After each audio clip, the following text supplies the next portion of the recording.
do I even begin? Well, from review-wise, stories still 10 to me, characters still 10 to me. Audio 9 to 9.5, like I can't really... But maybe visuals like 7, it goes good, but it's just that good.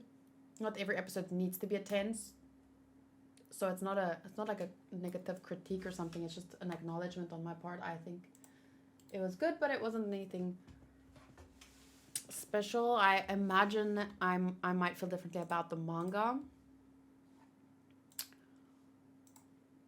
Let me just go to scores. I also imagine that a lot of things that I said in the heat of the moment is going to cause some people to be angry, like, oh, how dare you feel that way about that character? I'm just like, be calm. Like, what I said in the heat of the moment is not what I necessarily mean. So just feel free to share your own feelings, like, oh, this is how I felt in that moment, this is how I felt in that moment, but please try and withhold being offended by things that I said or things that I felt, because there's really no need to be offended about feelings. Like, if I feel this way, my feelings does not, it doesn't influence your reality and how you feel and what you know is right, so there's no need to be mad about that my feelings are different. You know, we're not making laws here. We're just talking about how we feel about an anime and characters. So what I'm saying is there's no need to get angry. Because up to now, people have gotten angry a lot. Okay, this was what, episode 21? I haven't scored it since episode 17 because everything was like 10, 10, 10, 10, 10, 10. But I don't think that this one was a 10, so I'll just... Probably the whole season might still be a 10, but I don't know. I'm gonna score this one regardless. So story and characters I still think is 10. Audio is 10. Investment...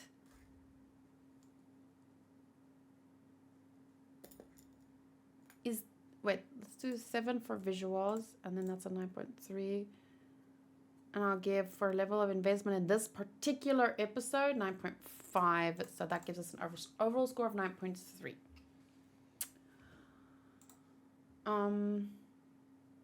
Obviously, like I said, things happen, and then like when he was throwing up because of the horror that he saw that he kind of caused. But I love the acknowledgement between him and his brother, where he was like, I started this, I want to end this. That's some great character development right there. Some, like, he's become so aware, and that's exactly what I wanted. Because I was also frustrated that he was such a dummy, but his upbringing made him a dummy, but that's not an excuse to be a dummy. But then that the conversation was like so true, because like he was saying, I started this, I want to end it. And then he was like, no, but the king, even if it was you, the king would have made something. But then it was like, it doesn't matter. It was because I wasn't brave enough or had enough courage to let like insults roll off my back. I got worked up. I was manipulated. It's because of how I was that I was manipulated, that this is happening. And that takes, like, even if you are the victim technically, and the king did manipulate you, and even if it wasn't you, it would have been your brother or your father, or he's the king, he doesn't need any reason to really do that, what he want to do. But still, despite that you could play the victim, you took ownership. And that is the freaking type of character that I'm like, yeah, those are the characters I root for, you know? I won't root for you until you get that realization, until you say those words, until you bow down and feel sorry, like, I'm so sorry, mother, for my actions causes. Like, that's what he did. And I'm not gonna root for you until you get there. But then he got there, and that's pretty cool, and I'm excited to see where that will lead him. How long is he gonna last in this topsy-turvy world with his newfound understanding? But there is, I don't want to talk too long. It's just one of those shows where there's just too much to talk about, and really I need to do a 6-hour discussion. But even maybe longer, because the stuff that this story deals with is things that have been talked about for hundreds of years, and people have never found one answer or one solution or a middle ground. This is literally things that have been talked about for hundreds of years, and maybe it'll never be sorted out, or no one's ever gonna. Everyone sit around a campfire and we all feel the same. We all agree. Kumbaya, singing, beautiful. Like, that's the dream. We should strive for that, sure. But I don't think that that's gonna ever be the case. I don't know. People are too different. But that doesn't mean we shouldn't strive for it. So the conversation is still necessary. Like, you know how you can never... I think my math teacher said something about this, where you can never touch something or something. I didn't understand. Maybe he didn't mean it literally, but like he said, okay, if you go halfway closer, you're like here. Okay, now you go halfway closer here. Now you go you're 3 centimeters away, and now you go halfway closer. Okay, maybe that wasn't 3 centimeters, but 1.5 centimeters away. Now, what's the half of 1.5 is like 75 millimeters. And now what's the half of 75 millimeters? Is 30 something millimeters. And then you keep halving it. You can keep halving it forever, infinitely, and you'll never touch it. Like, that was just, I don't know if it's meant literally or whatever, but that's to me how it feels like, the dream, the goal. We should strive to get closer and closer and closer. Maybe we'll never be able to touch it. Maybe we'll never be able to be 100% there. But we should strive to get as close as possible. Because right now we're fucking far away from an ideal world, right? And an ideal world doesn't mean no conflict. It means handling conflict through peaceful means. That's the ideal world. Not no conflict, just handling the conflict through peaceful means. There's a quote about that. Look it up. So, if you want to get to that ideal world where everyone can handle conflict through the most peaceful means possible to us, will we ever get there? No, but we can get close. So if we want to get there as close as possible, we need to talk about these things. And even if it has been talked about for hundreds of years, we're not there yet, so we should keep talking.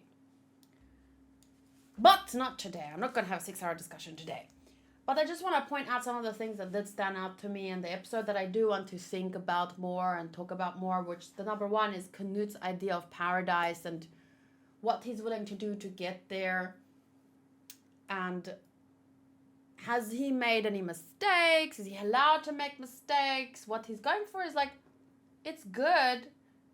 But for example, not being willing to talk to Thorfinn, guess he's a king. Maybe he thinks he should spend his time more better.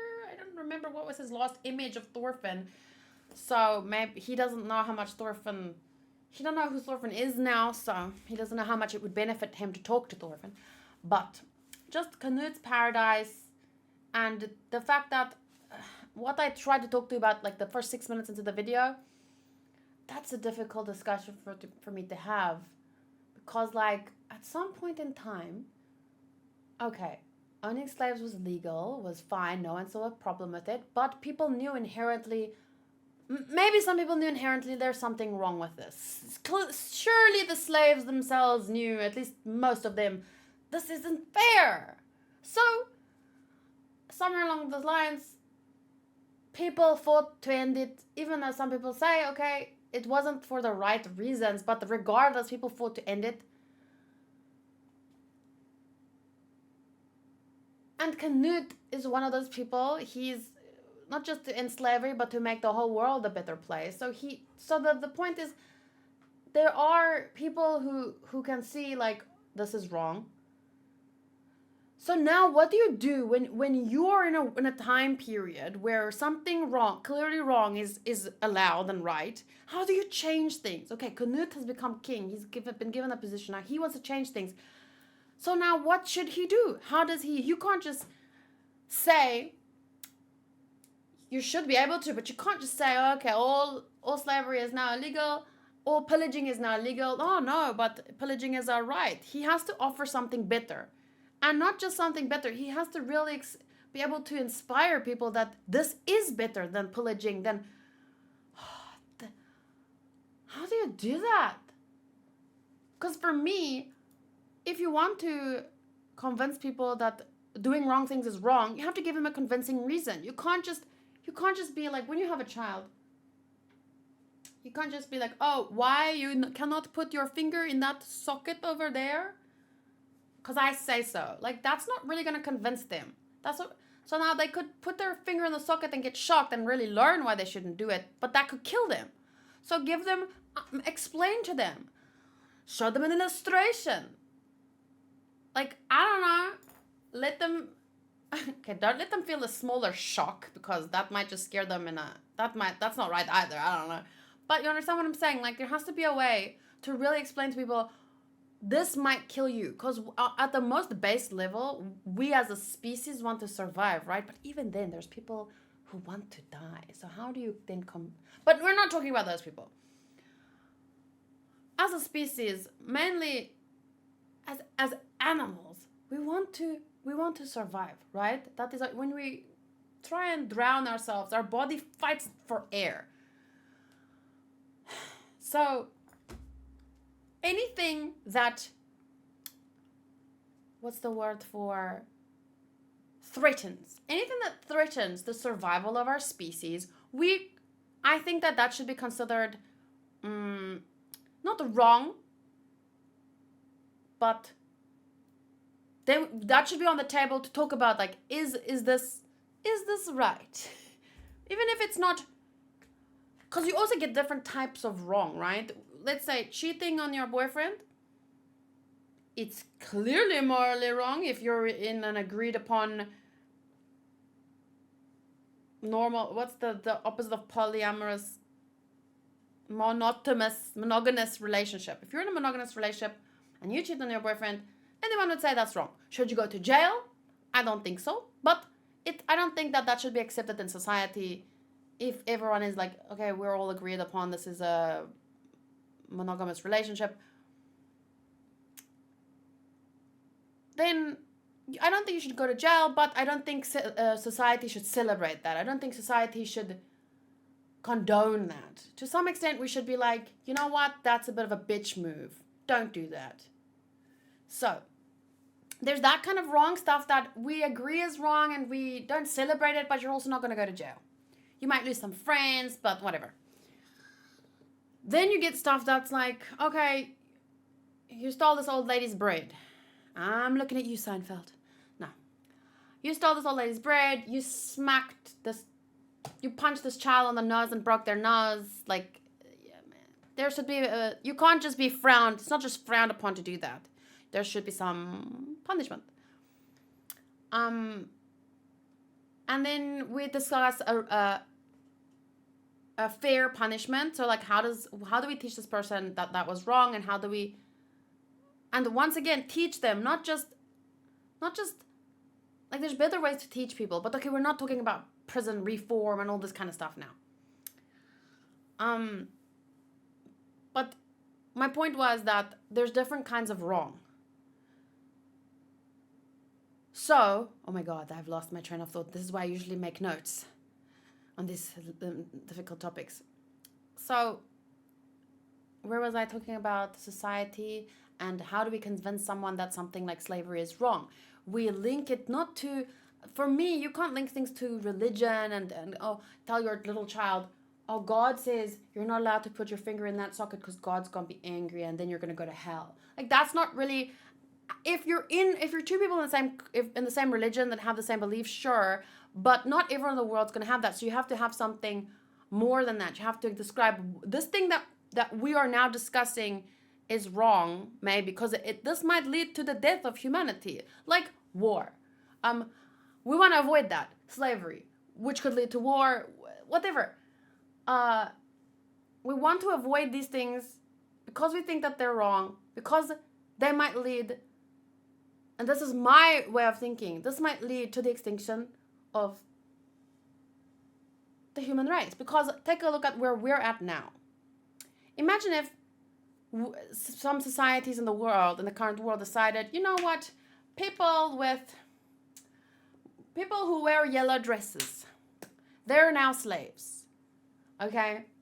Now, not everyone's going to agree with that.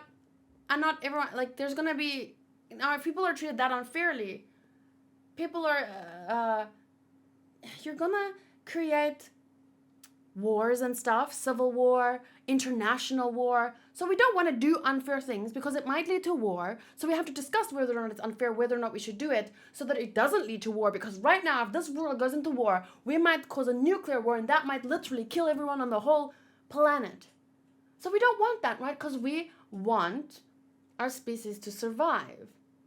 So we can link morals, right and wrong, and the discussion of what do we decide is right and wrong.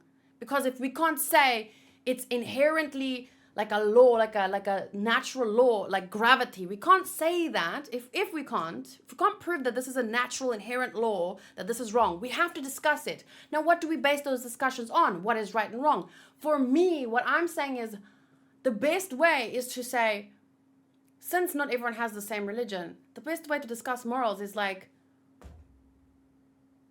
is this fair? Is this right? Will this lead to conflict and war? If it does, well, then we should do it, because then the war, especially right now, could lead to the extinction of the human race, and we don't want that, right? This to me in my head makes sense. But even back then, even before nuclear war and stuff, sorry, my eye has something in it. Even before nuclear war and stuff, societies could extinct each other.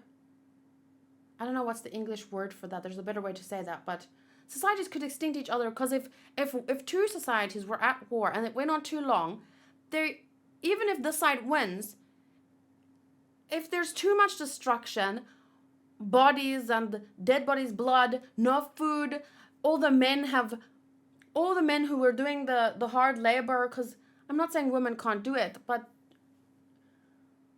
this brings up a whole other can of worms, but like all the most strongest capable members of society, including women that went off to fight the war, imagine if the majority of them died in the war, and now there's like a lot of people left, but all the people who had the knowledge and the skills and the strength, they're not there to supply. Now the two sides have killed each other. They don't have food or a means of transporting the food to all the members of society. So now people are starving. That's what war leads to, right? Starvation and plagues, and because now there's illness breaking out because of bodies are not being disposed of properly. So two societies could definitely, even back then, even without a nuclear war that could destroy the whole world, societies could extinct each other, right? And we don't want that. So the best way is to have rules and morals in society. But now what if you don't agree on the rules and the morals? Oh my God. But how can you not agree, like,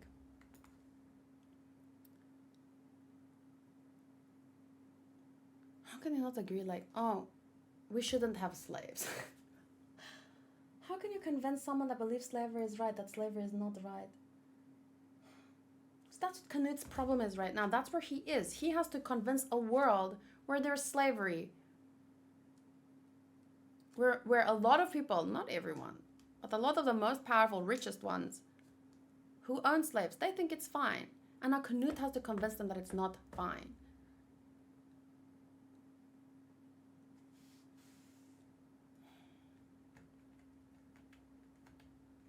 So all you can do, I guess, is, well, from his perspective, all he can do is do what he's been doing.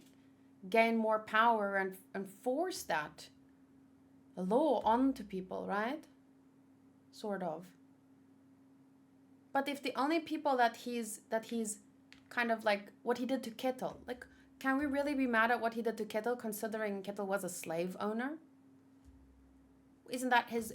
If slave owners should be punished because we know slavery is wrong and they need to learn that it's wrong, because even if someone doesn't know that something's wrong, you have to teach them. Oh, your son wants to put his finger in the socket. Oh, he doesn't know that's wrong. Let him do it. Let him find out what happens when he puts his finger in the socket. No, You say, please don't do that. It's wrong. It's not the same thing, but you get what I'm trying to say. Like, if your child hugs a puppy too tight, it might kill it. So you teach him, no, that's not right. Hug the puppy softly. This is how you do that. So you have to teach people then. So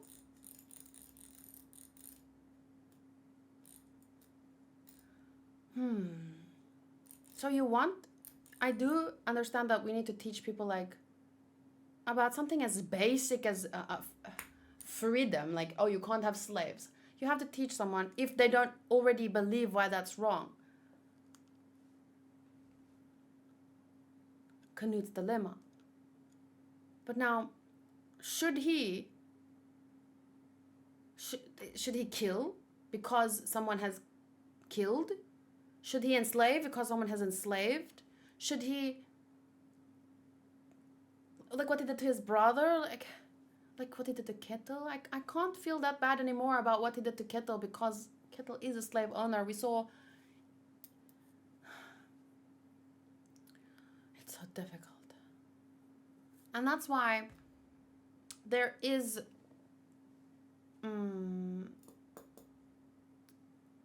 it's complicated and complex, I know, and that's why we talk about these things. That's why we look at what this character does and we say, I agree with this, I don't agree with this. This is why.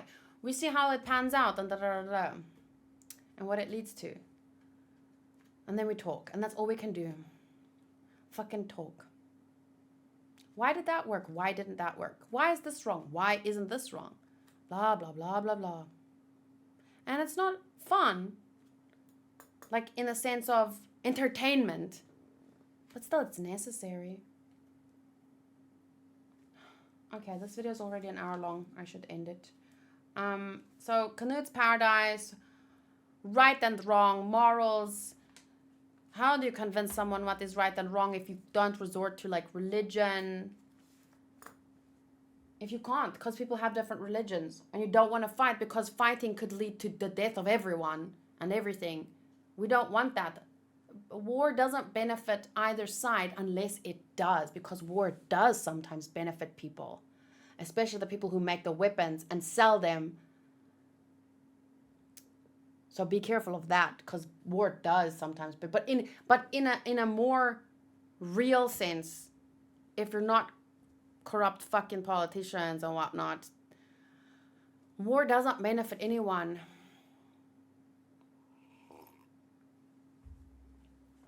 Unless, no. In the long run, if we don't have to fight the war ever again, and we could peacefully sort things out, the world would be a better place. So the world doesn't need war, period.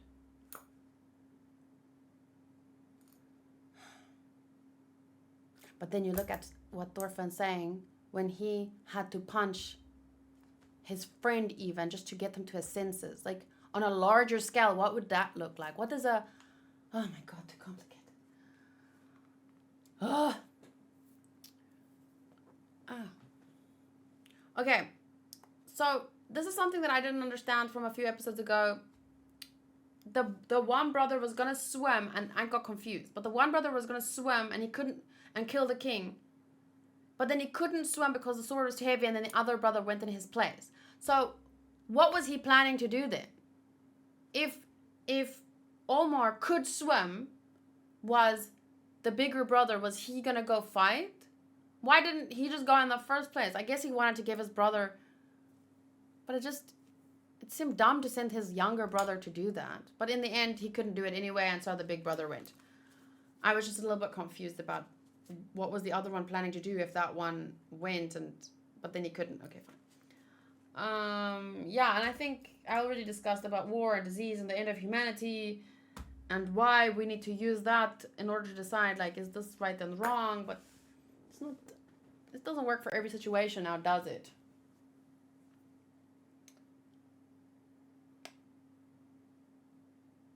Or does it? One day, 10, 20 years from now maybe, I will write a book about these things just to share my thoughts, and I will use proper references and illustrations, and I will make sense. One day. Now is not that day because I don't know how to express all my thoughts on these things. But I look forward to maybe hearing yours. Feel free to, if it's too long, to comment. Feel free to email me or DM me on Twitter. That's not going to do much better. Twitter is just as difficult. But I'm pretty sure my email is on my About page on YouTube. I don't know. Or Discord. Discord would be a great place to message me. Not that there's some messages I haven't looked at in 2 months. So I don't know. Comment it. Just make paragraphs. It's easier to read that way. Or email me. My email's on my Instagram. I'm pretty sure. God. It's difficult to have this form of conversations online. It's better to like sit and have a cup of coffee and talk about it. Recommend a book. I have this book. I've tried to get through it 100 times. I've restarted and started it because it summarizes all philosophies from like everything that we know from when philosophy started, when we know it started to, I don't know where because I haven't got that far. And because where's the ethics? See, I just opened randomly on this page. To philosophize, first one must confess. Hajime Tanabe, 1885 to 1962. In context, and it gives you a little summary on the side. Branch, ethics. Approach, phenomenology. And then it tells you what happened right before this, and then what happened after this. So you can see it in context. And it expresses all these different types of philosophies and stuff. And the branch that I'm most interested in is ethics. But this doesn't just talk about ethics, but it includes ethics and when did ethics become a prominent discussion and who started it and who said what about it, and that's why I have that book. But I should take more time to start it again from the beginning and try again. Well, thank you for listening to my crazy ramblings and watching my reaction. I'll see you next time. Bye.